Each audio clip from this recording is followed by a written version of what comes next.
Hi and welcome back to our channel. I'm Aurélie. I'm VP External for Concordia Students for Parkinson's.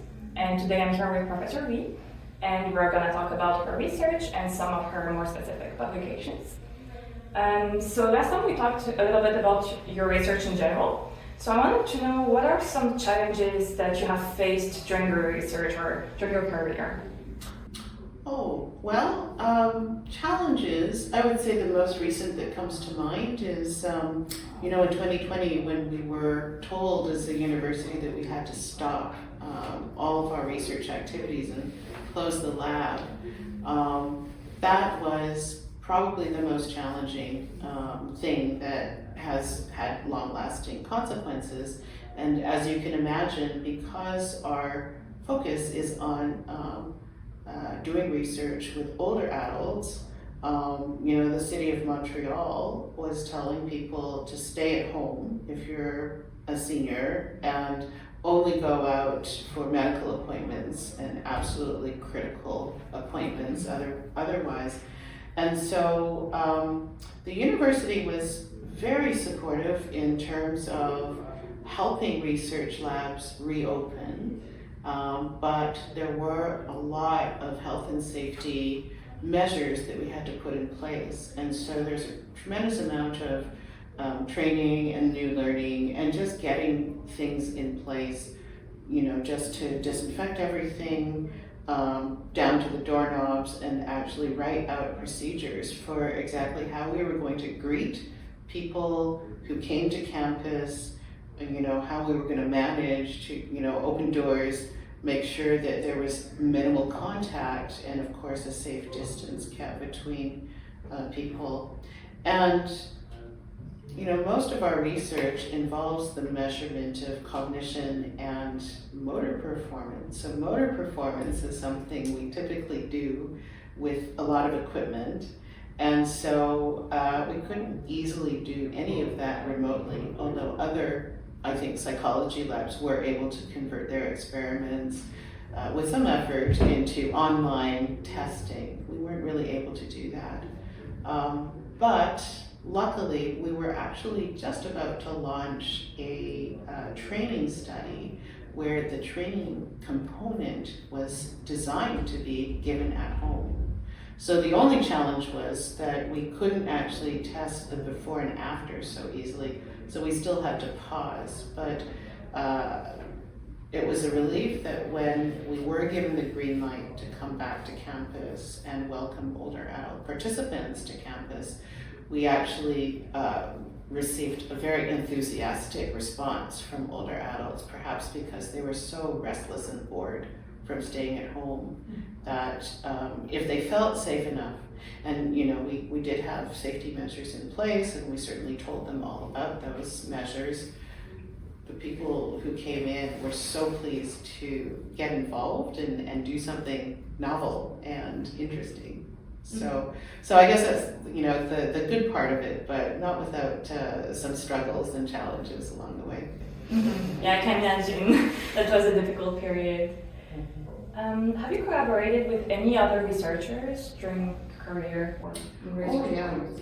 Yeah, I think that is something that I really value, in fact. So because a lot of the work that we do in my lab it's inherently multidisciplinary, and I have, training in cognitive psychology, cognitive aging, and kind of attentional control, let's call it, but less training in terms of the measurement of walking and balancing. So I've needed collaborators who are experts in those kinds of measurement techniques over time. And so that's been actually a very nice part of my research career, is that I think I've collected now a lot of wonderful collaborators, not just in the movement sciences, certainly here at Concordia in, it used to be called Exercise Science Department, now it's Health, Kinesiology, and Applied Physiology. I've had wonderful collaborations with researchers there. But as we've kind of evolved in our thinking about cognition and mobility, I've gotten very interested in sensory aging as well. So what is the effect of typical age-related hearing loss, for instance?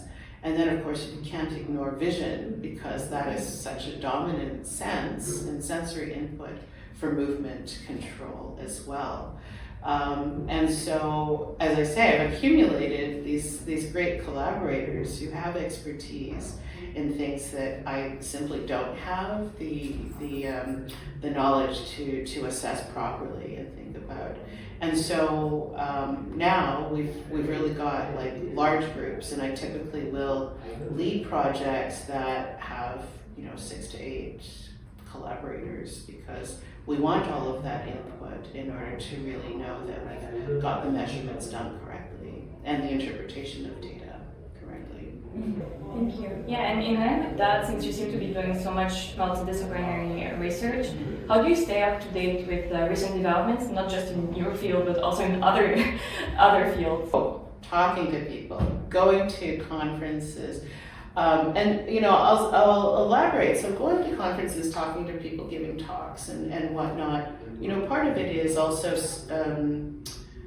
where you go to conferences. And what I found very useful over the years is, my main discipline is psychology and cognitive aging within psychology. And so, with great regularity, I've attended a regular conference that happens every 2 years called the Cognitive Aging Conference. But beyond that, I've deliberately attended conferences in other disciplines. So, for example, I'm quite active in the International Society for Posture and Gait Research. And so that's a conference where you've got movement scientists who have neuroscience background or maybe rehabilitation like physical therapy or kinesiology or exercise science. And I learned so much because it's not my training. And the nice thing is that there's more and more interest in studying the role of cognition in motor performance. And so it's a very welcoming group of researchers. And so I also encourage my students to present at such conferences and maybe even like at organized symposia where I'm introducing more psychological concepts or, for example, the topic of hearing loss that is really not such a dominant topic in posture and gait research, but I think I've managed to infiltrate. So learning, I pick up so much from going to conferences, and of course, I have to read widely, not just the psychology journals. Mm-hmm. Mm-hmm. Thank you. You also published a paper on how cognitive and aerobic training could help people with age-related hearing loss.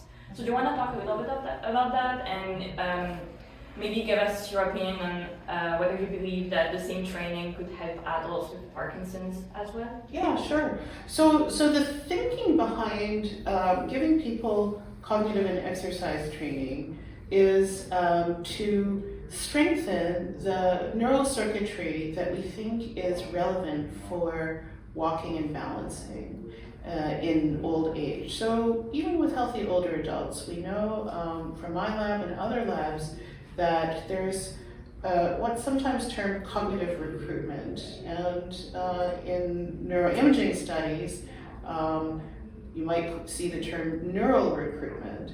And the neural recruitment seems to be focused on areas of the brain and prefrontal cortex that we think of as, necessary for cognitive control and high-level cognitive activities. And in older adults, when they're walking, there's upregulation in those regions. Okay, so given we know that, our training idea is to strengthen those regions through computerized brain training and aerobic exercise training. And there are many other papers that will show, kind of neuroplasticity as a result of those types of intervention styles. And so thinking about older adults doing walking or balancing, needing these neural circuits, our strengthening of those neural circuits do seem to improve balancing, and especially complex motor activities where you have a cognitive task to perform at the same time. And so we think that this training kind of expands the overall capacity that can be borrowed to serve and support motor performance.